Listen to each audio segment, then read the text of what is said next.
Jūs matote droną, kuris yra pakeliamas balionu. Jis yra visiškai išjungtas. Jis pradeda kilti. 100 metrų, 500, 2008 kilometrai virš žemės. Ir tada Jis atsiskiria pats, be jokio piloto valdymo. Bet čia yra detalė, kurios niekas iš pirmo žvilgsnio nepastebi. Šis dronas maitinamas baterijos. Ir baterija dar nebuvo naudota. Net ne 1%. Ir būtent čia slypi pavojingiausias šio ginklo dalykas. Nes su nepažeista baterija viskas pasikeičia. Ši atrodytų nedidelė detalė šiuo metu tampa vienu didžiausių Rusijos košmarų.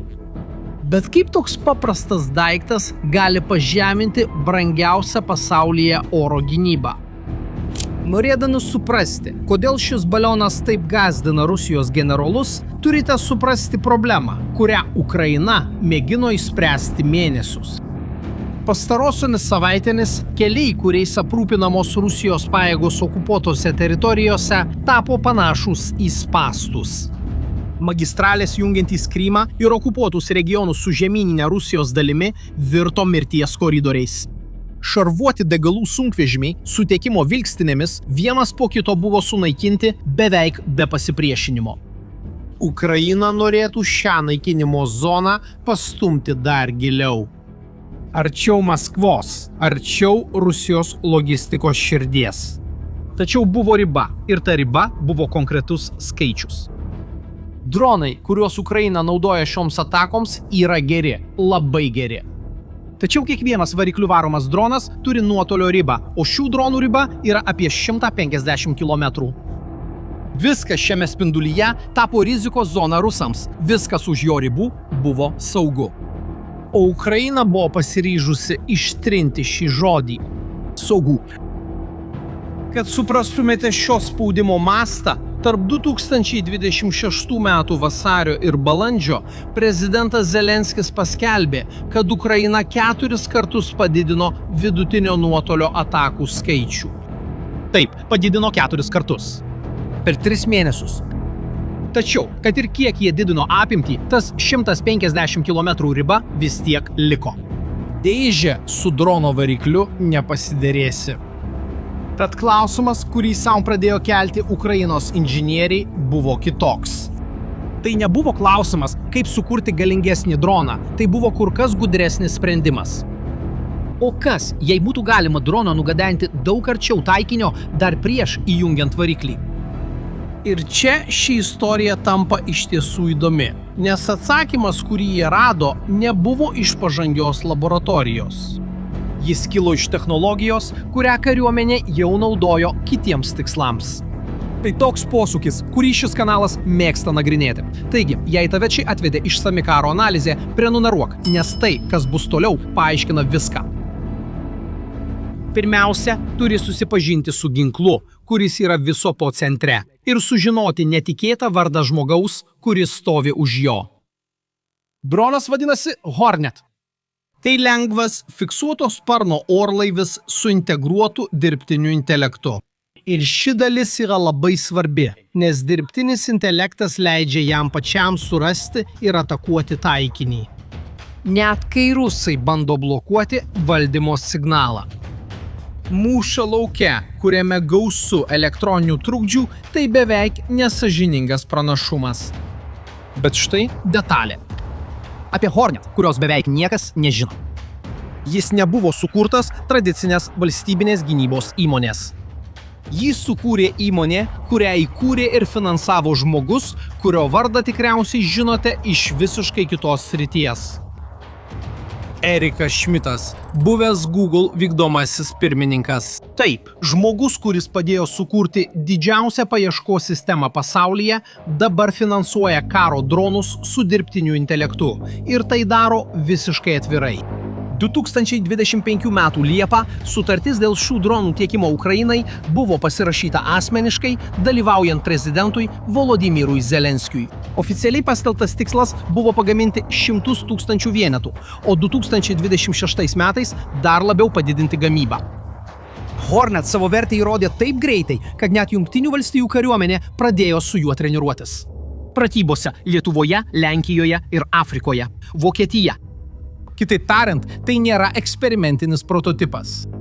Tai jau išbandytas, masiškai gaminamas ginklas, kurio finansavimą užtikrina silicio slėnio pinigai.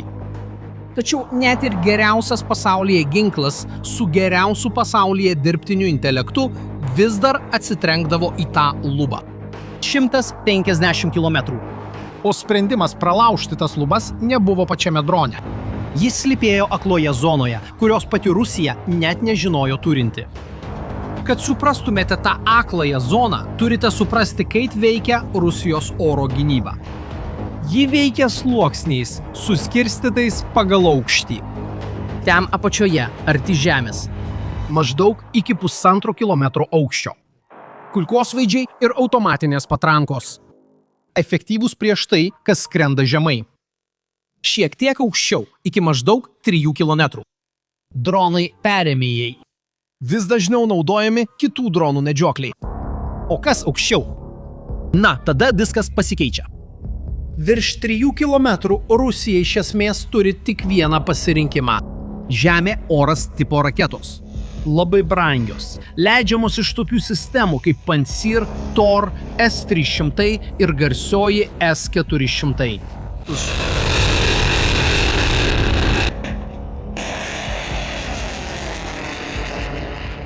Atkreipkite dėmesį į tai, ką tik apibūdinau. Apačioje pigūs ginklai. Pačiame viršuje labai brangios raketos. Tačiau tarp vienos ir kitos juostos yra tarpas. Yra aukštis, kurio pigūs ginklai nepasiekia, o milijonus dolerių kainuojančios raketos naudoti būtų visiška beprasmybė. Tuštuma. Pačioje labiausiai giriamos pasaulyje oro gynybos sistemos širdyje. Ir akivaizdus klausimas tampa, kas galėtų praskristi per tą tuštumą, nesukeldamas jokio pavojaus signalo. Atsakymas yra tai, ką matei pačioje pradžioje. Balionas. 8000 metrų aukštyje balionas nešantis droną turi beveik nepastebimą signatūrą. Hornetas, kai variklis išjungtas, jau sukuria labai mažą radaro atspindį ir beveik jokios šilumos. O ką jau kalbėti apie balioną? Jis yra lygiai toks pat nepastebimas, jei ne dar labiau. Jis tyliai kyla, praskrieja pro debesis ir pasiekęs iš anksto nustatytą aukštį, pats paleidžia droną. Tai gali būti dėl aukščio, dėl žemėlapyje pažymėtos ribos, kurią jis kerta, arba tiesiog pagal laikmatį, be jokio operatoriaus spaudžiančio mygtuką. Ir tada Hornetas padaro būtent tai, ką matėte. Jis pats stabilizuojasi ir pradeda sklęsti, neįkvodamas baterijos. Kai pagaliau įjungia variklį, jau netoli taikinio, jis vis dar beveik visą energiją turi likusią. Tas dalykas, apie kurį kalbėjau pradžioje, prisimeni, nepaliesta baterija. Tai ir padvigubina, o kartais net daugiau nei padvigubina drono nuotolį. Ir yra beveik komiškas priedas Rusijai. Numušti tokį balioną nėra taip paprasta. Tai ne vakarėlio balionas, kuris sprogsta nuo smeigtuko. Kad įsivaizduotumėte, 1991 metais Kanada paleido apie 1000 šūvių į meteorologinį balioną ir jis nenukrito. 8000 metrų aukštyje, net ir pradurtas, dujos išteka taip lėtai, kad balionui gali prireikti kelių dienų nusileisti. Pakankamai laiko, kad dronas jau būtų įvykdęs savo misiją. Tačiau Rusija vis dar turėjo kozirį rankovėje. Juk ji turi raketų, galinčių pasiekti tokį aukštį. Užtektų paleisti raketą. Ir būtent čia iškilo problema, kurios niekas Maskvoje negalėjo išspręsti. Tarkime, Rusija aptinka balioną ir sugeba nusitaikyti ir paleidžia raketą, kad jį numuštų. Techniškai tai veikia, praktiškai tai finansinė katastrofa. Nes dabar ateina tas skaičius, kurį saugojau nuo pačio vaizdo įrašo pradžios. Sistemos tokios kaip S-400 raketa kainuoja nuo 100 000 iki kelių milijonų dolerių už paleidimą. Oro balionas, dronas ir dužios. Visa tai kartu kainuoja nuo 8 iki 20 000 dolerių. Dabar palyginkime su kita puse. Kad bandytų visą tai numušti, neturėdama jokios sėkmės garantijos, Rusija turi paleisti raketą, kuri kainuoja tiek, kiek prabangi vila. Arba kelias. Padauginkite tai iš 10 atakų, iš 100 ir suprasite, kodėl to neįmanoma išlaikyti. Bet tai dar ne viskas. Rusijos raketų atsargos nėra begalinės. Ir yra aiškių nusidėvėjimo ženklų. Atvyros šaltiniai rodo, kad Rusija jau prarado daugiau nei 40 S-400 baterijų per šį karą. Ir tai dar ne viskas. Maskva net bandė atpirkti sistemas, kurias buvo pardavusi Turkijai ir atidėti jau sudarytų sutarčių pristatymus Indijai. Per kai kurias atakas pasirodė net raketos su eksportinėmis žymomis.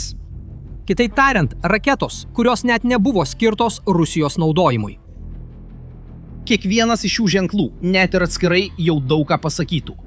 Kartu jie rodo, kad Rusijos atsargos iš tikrųjų patiria didelį spaudimą. Dabar sudėk viską, ką iki šiol pasakiau. Turime ataką, kuri kainuoja tiek, kiek naudotas automobilis. Prieš gynybą, kuri kainuoja milijonus už vieną šūvį. Maitinama atsargomis, kurios senka. Štai kodėl teigiame, kad brangiausia pasaulyje gynyba tiesiog neturi kuo atsakyti. Ne todėl, kad jie neturi tam reikalingos technologijos. Tai todėl, kad skaičiai nesueina. Matematika yra Ukrainos pusėje. Dabar paimk tą vienintelį balioną, kurį matei pradžioje, ir padaugink iš 1000. Nes maždaug tiek balionų Ukraina ir leidžia į orą. Nuo 2025 metų pabaigos į Rusijos teritoriją jau buvo paleista daugiau nei 1000 balionų įvairiausiais tikslais. O dabar su variantu, kuris neša Hornet, kiekvienas Rusijos teritorijos kilometras, kuris atrodė saugus, toks nebėra. Ir tai nėra teorija. Hornetas jau dalyvauja kovose. Dabar. Pirmasis Azovo korpusas, priklausantis Ukrainos nacionaliniai gvardijai, patvirtino sistemingą šių dronų naudojimą prieš Rusijos tiekimo maršrutus. O pilotai teigia patruliuojantys kelius net iki 160 km už fronto linijos, skrisdami virš okupuoto Donecko miesto, kuris yra daugiau nei 50 km nuo fronto. Birželio 10-ąją 2026 metais dronai iš to paties korpuso atakavo Mariupolio uostą. Rezultatas buvo vietinis elektros tiekimo sutrikimas. Buvo pataikyta į kuro talpyklas, elektros pastotės, radarų įrangą ir net valdymo bokštą. Per vieną ataką miestas prarado didelę dalį savo pajėgumų kaip logistikos centras.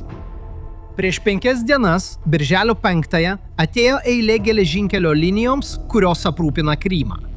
Ir viename iš pagrindinių karinių maršrutų į pusiasalį, vadinamąją Novorosiją, rusų eismas smarkiai sumažėjo. Sumažėjimas siekia net 71%.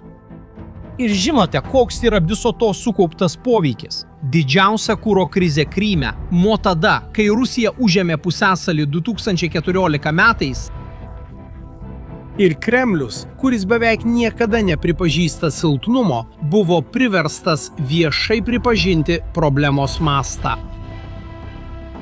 Ir visa tai, ką matėte iki šiol, buvo padaryta naudojant dronus. Oro balionai yra tik kitas žingsnis.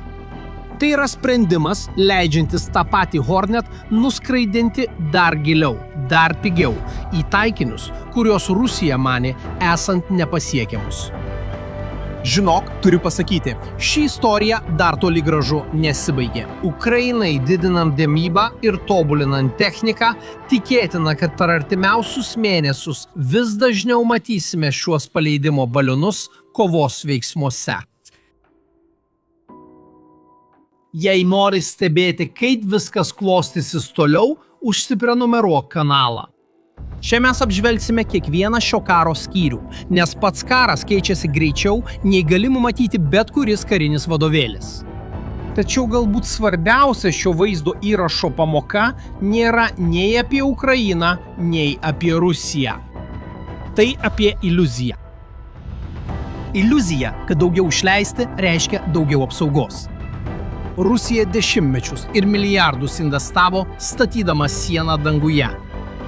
O Ukraina, rado užpakalinės duris. Dabar noriu sužinoti, ką tu galvoji.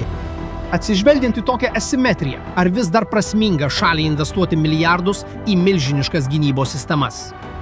O gal karo ateitis priklauso tiems, kurie sugebės būti pigesni, paprastesni ir kūrybiškesni? Palikite savo nuomonę žemiau. Aš perskaitau visus komentarus. Iki kito vaizdo įrašo.